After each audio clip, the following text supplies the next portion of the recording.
शुक्लां ब्रह्म विचारसार परमाद्यां जगद्व्यापिनीं वीणा पुस्तकधारिणीम् अभयदां जाड्यान्धकारापगां हस्ते स्फाटिकमालिकां विदधतीं पद्मासने संस्थितां वन्दे तां परमेश्वरीं भगवतीं बुद्धिप्रदां शारदां। శ్రీ మహాగణాధిపతయే నమః. శ్రీ మహాసరస్వత్యై నమః. శ్రీ గురుభ్యో నమః. 2025వ సంవత్సరానికి స్వాగతం. ప్రేక్షకులకు, శ్రోతలకు అందరికీ కూడాను 2025వ సంవత్సరము శుభాకాంక్షలు తెలియజేస్తూ, ఈ 2025వ సంవత్సరము అందరికీ కూడాను సుఖ సంతోషాలతో ఉండాలి అని చెప్పేసి ఆ భగవంతుణ్ణి ప్రార్థిస్తూ, 12 రాసులు ఈ సంవత్సరంలో 12 రాసులలో జన్మించినటువంటి వారికి ఈ 2025వ సంవత్సరంలో గోచార ఫలితాలు ఎలా ఉంటాయో తెలుసుకుందాం. మేషరాశి వారికి 2025వ సంవత్సరంలో గోచార ఫలితాలు. ఈ మేషరాశి కిందికి అశ్వని 1, 2, 3, 4 పాదములలో జన్మించినటువంటి వాళ్ళు, భరణి నక్షత్రం 1, 2, 3, 4 పాదములలో జన్మించినటువంటి వాళ్ళు, కృత్తికా నక్షత్రం 1వ పాదంలో జన్మించినటువంటి వాళ్ళందరూ కూడాను ఈ మేషరాశిలోకి వస్తారు. అంటే మేషరాశి జాతకులు అన్నమాట. పుట్టిన సమయంలో చంద్రుడు మేషరాశిలో సంచరిస్తున్నటువంటి సమయంలో పుట్టిన వాళ్ళందరూ కూడాను మేషరాశి జాతకులు అవుతారు. అయితే జన్మ సమయము, జన్మ తేదీ సరిగ్గా లేనటువంటి వాళ్ళు వ్యవహార నామం దృష్ట్యా ఈ రాశి నిర్ధారణ చేసుకొని ఫలితాలను చూసుకోవాలి. అందులో భాగంగా చూ, చే, చో, లా, లీ, లు, లే, లో, లా, ఆ అనే అక్షరాలతో ప్రారంభమయ్యేటువంటి వ్యవహార నామం కలిగినటువంటి వాళ్ళు అందరూ కూడాను మేషరాశి కిందికి వస్తారు. ఈ విధంగా వ్యవహార నామం యొక్క ప్రథమాక్షరాన్ని చూసుకొని రాశి నిర్ధారణ చేసుకొని ఈ సంవత్సరంలో, ముఖ్యంగా 2025వ సంవత్సరంలో గోచార ఫలితాలు, ఈ నవగ్రహాల యొక్క సంచారం మూలకంగా ఎలాంటి ఫలితాలు ఉద్భవిస్తున్నాయి అనేటువంటి విషయాన్ని తెలుసుకొని దానికి అనుగుణంగా వ్యవహరిస్తూ, ఏవైనా కూడాను ప్రతికూల స్థానాలలో గ్రహాలు సంచరిస్తున్నట్టయితే దానికి పరిహారాలు చేస్తూ ప్రయత్నపూర్వకంగా మీరు చేసుకున్నట్టయితే ఈ దుష్ప్రభావం తగ్గి శుభ ఫలితాలు కలిగేటువంటి అవకాశాలు ఉంటాయి. అయితే మేషరాశి వారికి ఈ సంవత్సరము 14 మే 2025 వరకు, అంటే గత సంవత్సరము 1/5/2024 నుండి ఈ సంవత్సరము 14/5/2025 వరకు వృషభ రాశిలో బృహస్పతి దేవగురు సంచరిస్తున్నాడు. ఈ వృషభ రాశిలో సంచరించడము మేషరాశి జాతకులకు ద్వితీయ స్థానం అవుతుంది. ద్వితీయ స్థానంలో గురు సంచారము చాలా యోగప్రదంగా ఉంటుంది మేషరాశి వారికి. అంటే భాగ్యాధిపతి ధనస్థానంలో సంచరిస్తున్నాడు. ఇది చాలా యోగప్రదమైనటువంటి కాంబినేషన్. అదృష్ట స్థానాధిపతి 2వ స్థానము, ధనస్థానము, కుటుంబ స్థానము, వాక్ స్థానము, ఇలాంటి 2వ స్థానం లోపల గురువు సంచరించడం అనేటువంటిది చాలా యోగప్రదమైనటువంటిది. కనుక ఈ సమయం లోపల మేషరాశి జాతకులకు ముఖ్యంగా ఎలాంటి ఫలితాలు ఉంటాయి అనంటే, ధార్మికమైనటువంటి కార్యక్రమాలలో పాల్గొంటారు. ధార్మికమైనటువంటి కార్యక్రమాలు చేయడంపై మనస్సు నిలుపుతారు. నలుగురికి సహాయ సహకారాలు అందిస్తారు. ఆదాయం బాగా ఉంటుంది. అనుకున్నవి అనుకున్నట్టుగా జరిగిపోతూ ఉంటాయి. ఇక విద్యార్థుల విషయం ఆలోచించినట్టయితే విద్యార్థులకు ఉన్నత విద్యకై కూడాను ఈ సమయం బాగా కలిసి వస్తుంది. రావాల్సినటువంటి డబ్బు చేతికి వస్తుంది. కుటుంబంలో అందరితో కూడాను మీరు సౌఖ్యంగా గడుపుతారు. మంచి మాటలతో మీరు పనులు నెరవేర్చుకుంటారు.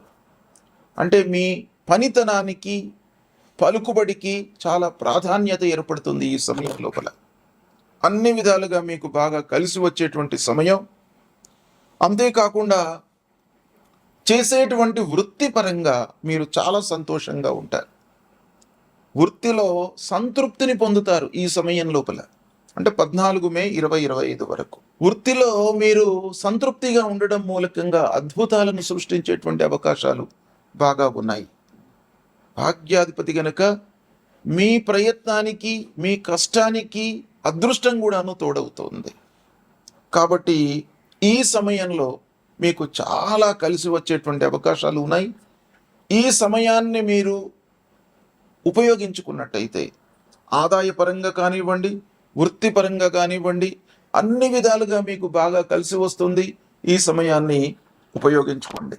ఇక 14 మే 2025 తర్వాత బృహస్పతి మిథున రాశిలోకి ప్రవేశిస్తున్నాడు. మిథున రాశి మేషరాశి వారికి తృతీయ స్థానం అవుతోంది. అంటే తృతీయ స్థానంలో బృహస్పతి సంచరించడము కొంత ప్రతికూలమైనటువంటి ఫలితాలను ఇస్తుంది.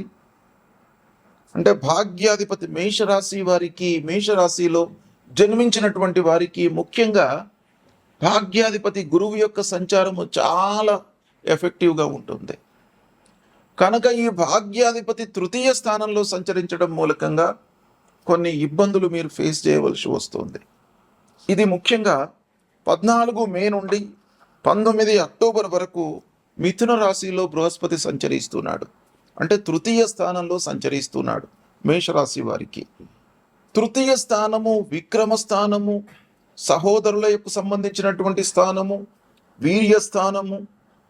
ఇలాంటి స్థానం లోపల భాగ్యాధిపతి సంచరించడం మూలకంగా కొన్ని ఇబ్బందులు ఉంటాయి. కనుక ముఖ్యంగా మీరు స్నేహితులతో, ఆత్మీయులతో, బంధువులతో సఖ్యత పెంచుకోవడానికై ప్రయత్నాలు చేయాలి. ఈ కాలం లోపల తొందరపడి నిర్ణయాలు తీసుకోకుండా 1కి 4 సార్లు ఆలోచిస్తూ జాగ్రత్తగా మీరు అడుగులు వేయడం అనేటువంటిది ఈ సమయంలో మీకు చాలా అవసరము. ఇక 19 అక్టోబర్ నుండి కర్కాటక రాశిలోకి ప్రవేశిస్తున్నాడు. అంటే 19 అక్టోబర్ 2025 రోజున కర్కాటక రాశిలోకి ఎంటర్ అవుతున్నాడు బృహస్పతి. అక్కడి నుండి 5 డిసెంబర్ 2025 వరకు కర్కాటక రాశిలో సంచరిస్తున్నాడు. అంటే కర్కాటక రాశిలో సంచరించడము చతుర్థ స్థానం అవుతుంది మేషరాశి వారికి. ఈ చతుర్థ స్థానం కూడాను కొంత ప్రతికూలమైనటువంటి ఫలితాలను ఇస్తుంది. ముఖ్యంగా అసౌకర్యాన్ని మనకు క్రియేట్ చేస్తాడు ఈ సమయం లోపల బృహస్పతి. అంటే మనం ఎంత కష్టపడినప్పటికీ అసంతృప్తి అనేటువంటిది మిగిలిపోయి ఉంటుంది. కనుక దగ్గరి వాళ్లతో మనం కొంచెం జాగ్రత్తగా ఉండాలి. అనవసరమైనటువంటి మాటలు మాట్లాడకుండా ఎంతవరకు అవసరమో అంతవరకే మాట్లాడుతూ మనం ముందుకు వెళ్ళాలి. మాతృస్థానం కూడాను కనుక కుటుంబంలో ఉన్నటువంటి పెద్దవారితో మీరు సఖ్యతతో ఉండడానికై ప్రయత్నాలు చేయాలి. ఈ సమయంలో అంటే 19 అక్టోబర్ 2025 నుండి 5 డిసెంబర్ 2025 వరకు చతుర్థ స్థానంలో బృహస్పతి ప్రతికూలంగా సంచరిస్తున్నాడు. ఇక దాని తర్వాత మళ్ళీ 5 డిసెంబర్ నుండి 1 జూన్ 2026 వరకు కూడాను వక్రరీత్యా మిథున రాశిలో సంచరిస్తున్నాడు. అంటే కర్కాటకం నుండి వక్రరీత్యా మళ్ళీ మిథునంలోకి ప్రవేశిస్తున్నాడు. ఆ మిథున రాశి తృతీయ స్థానం అవుతుంది మేషరాశి జాతకులకు. అది కూడాను ప్రతికూలమే. అయితే ఓవరాల్గా మనం చూసినట్టయితే ఈ 2025వ సంవత్సరం లోపల మేషరాశిలో జన్మించినటువంటి వాళ్లకు ఈ 14 మే 2025 వరకు అనుకూలమైనటువంటి స్థితి ఉంది బృహస్పతి మూలకంగా. దాని తర్వాత మళ్ళీ బృహస్పతి తృతీయ స్థానము, చతుర్థ స్థానము, మళ్ళీ వక్రరీత్యా తృతీయ స్థానము, మళ్ళీ రుజుమార్గం లోపల చతుర్థ స్థానము, ఈ విధంగా పయనిస్తున్నాడు. కాబట్టి 14 మే తర్వాత గురువు యొక్క స్థితి ప్రతికూలంగా ఉంది మేషరాశి వారికి. కనుక ఈ గురు మూలకంగా అంటే కర్కాటక రాశిలోకి సంచరించడము ఒక రకంగా బృహస్పతి ఉచ్చ స్థానంలోకి ప్రవేశిస్తున్నాడు. కనుక మిథున రాశిలో సంచరించడం మూలకంగా మనకు ఉద్భవించేటువంటి ప్రతికూల ఫలితాల కంటే కూడాను కర్కాటక రాశిలో సంచరిస్తున్నప్పుడు మేషరాశి వారికి ఒక యోగప్రదమైనటువంటి కాంబినేషన్ ఏర్పడుతుంది. అదేంటంటే భాగ్యస్థానాధిపతి చతుర్థ స్థానంలోకి వస్తున్నాడు. అది చాలా ఉపయోగమైనటువంటిది. కనుక గోచార రీత్యా ప్రతికూలమైనప్పటికీ ఈ కాంబినేషన్ మూలకంగా కొంత కలిసి వచ్చేటువంటి అవకాశాలు బాగా ఉన్నాయి మేషరాశి వారికి. ఈ విధంగా బృహస్పతి యొక్క సంచారము ఈ 2025వ సంవత్సరం లోపల ఉంది. ఇక శనైశ్చరుడు ముఖ్యంగా ఈ సంవత్సర ఫలితాలపై ప్రభావాన్ని చూయించేటువంటి గ్రహాలు బృహస్పతి, శని, రాహువు, కేతువు. బృహస్పతి సంవత్సరం పొడుగు కూడాను సరాసరిగా ఒక రాశిలో సంచరిస్తుంటాడు. శనైశ్చరుడు 2.5 సంవత్సరాలు సంచరిస్తుంటాడు. రాహు, కేతువులు 18 నెలలు సంచరిస్తుంటారు. కాబట్టి ఈ 4 గ్రహాల యొక్క సంచారము ప్రధానంగా మనం చూస్తాం. వాటి యొక్క ఫలితాలు ఎలా ఉండబోతున్నాయి అనేటువంటి విషయంపై మనము మనస్సు నిలుపుతాం. ఇక ఈ సంవత్సరము 29 మార్చి 2025 వరకు శనైశ్చరుడు మేషరాశి వారికి ఏకాదశ స్థానంలో సంచరిస్తున్నాడు. ఏకాదశ స్థానంలో శని సంచారము చాలా యోగప్రదంగా ఉంటుంది. మేషరాశి జాతకులకు ముఖ్యంగా 11వ స్థానంలో అంటే 29 మార్చి వరకు దశమాధిపతి ఏకాదశ స్థానంలో ఉండడం మూలకంగా వృత్తిపరంగా బాగా కలిసి వస్తుంది. వృత్తి లోపల మీకు ఔన్నత్యం లభిస్తుంది. అంటే పదోన్నతి లభించేటువంటి అవకాశాలు ఉంటాయి. వృత్తిపరంగా మీకు ఆదాయం పెరుగుతుంది. ప్రాపర్టీస్ కొనడం కానివ్వండి, ఇన్వెస్ట్మెంట్ చేయడం కానివ్వండి, ఇవన్నీ కూడాను ఏకాదశ స్థానంలో శని సంచరిస్తున్నటువంటి సమయం లోపల మీకు బాగా కలిసి వస్తుంది. ఇక దాని తరువాత మళ్ళీ 29 మార్చి నుండి 3 జూన్ 2027 వరకు అంటే 29 మార్చి నుండి దాదాపు 2.5 సంవత్సరాల వరకు శని మీనరాశిలోకి ప్రవేశించి సంచరిస్తున్నాడు. అంటే మేషరాశి వారికి 29 మార్చి 2025 నుండి ఏలినాటి శని ప్రారంభమవుతుంది. అంటే ద్వాదశ స్థానంలోకి ఎంటర్ అవుతున్నాడు. కనుక మేషరాశి వారు ముఖ్యంగా దశమాధిపతి ద్వాదశ స్థానంలోకి వస్తున్నాడు. అంటే వృత్తిరీత్యా డబ్బు వస్తుంది, కాదంటే కొంత మిస్యూజ్ అయ్యేటువంటి అవకాశాలు ఉంటాయి. ద్వాదశంలోకి శని ఎంటర్ కాగానే మనకు కొన్ని ఇబ్బందులు, ఖర్చులు, అనవసరమైనటువంటి ఖర్చులు ముందుకు రావడము, మనం ఊహించినటువంటి ఖర్చులు ముందుకు రావడం మూలకంగా మనం ప్రణాళికాయుతంగా ఏవైతే ఖర్చు చేయాలి, ఇన్వెస్ట్మెంట్ చేయాలి అనేటువంటి ప్లాన్లో ఉంటామో అవన్నీ కూడాను కొంత నిర్వీర్యమయ్యేటువంటి అవకాశాలు ఉంటాయి. కనుక మేషరాశి వారు 29 మార్చి తరువాత ద్వాదశంలోకి ఎంటర్ అవుతున్నాడు కనుక కొంత జాగ్రత్తగా ఫైనాన్షియల్ ప్లానింగ్ చేసుకోవాలి, ప్రణాళికాయుతంగా ముందుకు వెళ్ళాలి. డబ్బు రావడం అనేది వస్తుంది. కర్మ స్థానాధిపతి, రాజ్యాధిపతి కాబట్టి శనైశ్చరుడు మేషరాశి వారికి వృత్తిపరంగా డబ్బులు ఇస్తాడు, ఆదాయం ఉంటుంది. కానీ దాన్ని పొదుపు చేసుకోవడము, ఇన్వెస్ట్మెంట్ చేయడం పైన కొన్ని ఇబ్బందులు శని మూలకంగా కలిగే అవకాశాలు ఉన్నాయి. కాబట్టి మేషరాశి వారు ఈ సమయం లోపల కొన్ని జాగ్రత్తలు తీసుకోవాలి.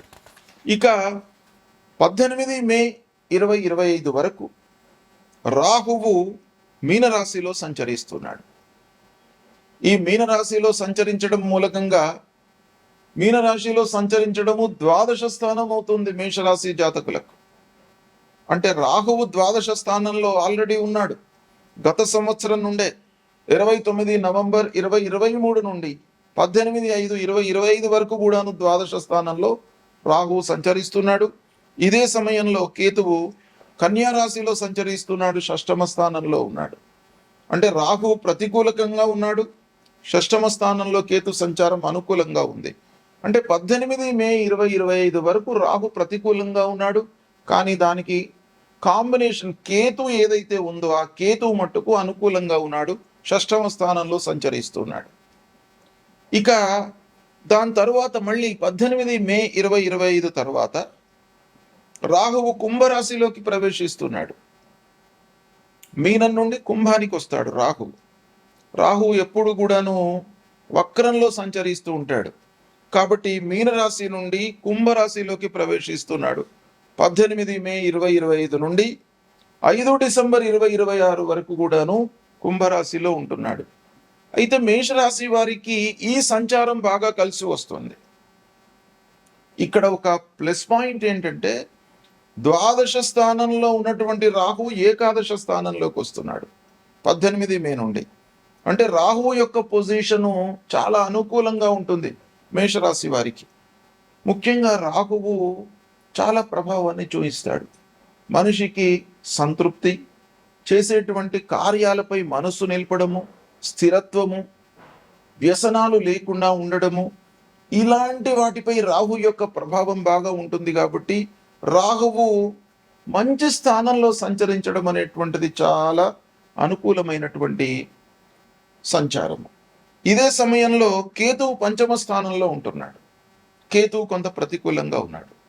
ఈ విధంగా మనం ఆలోచించినట్టయితే ఓవరాల్గా ఈ 4 ప్రధానమైనటువంటి గ్రహాలు మేషరాశి వారికి ఈ 2025వ సంవత్సరంలో ఎలా ఉన్నాయి అనంటే, ప్రారంభంలో 14 మే వరకు గురు ధనస్థానంలో ఉన్నాడు, ఇది చాలా అనుకూలం.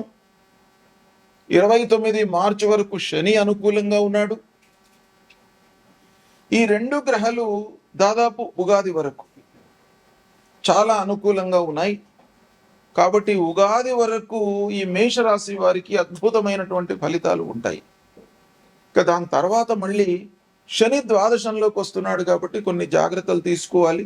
ఏలినాటి శని మళ్ళీ అక్కడ గురువు కూడాను 14 మేకి మారుతున్నాడు, 3వ స్థానంలోకి వస్తున్నాడు, గురు ప్రభావం తగ్గుతుంది.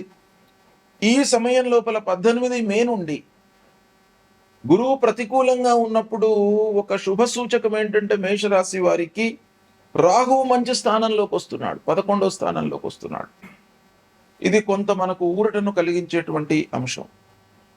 11వ స్థానంలోకి కేతువు రావడము దాన్ని కాంపెన్సేట్ చేస్తాడు. ఓవరాల్గా మనం చూసినట్టయితే మేషరాశి వారికి ఈ 2025వ సంవత్సరము ఉగాది వరకు ఒక రకంగా ఉంటుంది ఫలితాలు. దాని తర్వాత అక్టోబర్ వరకు ఇంకొక రకంగా ఉంటుంది, అక్టోబర్ నుంచి డిసెంబర్ వరకు ఒక రకంగా ఉంటుంది.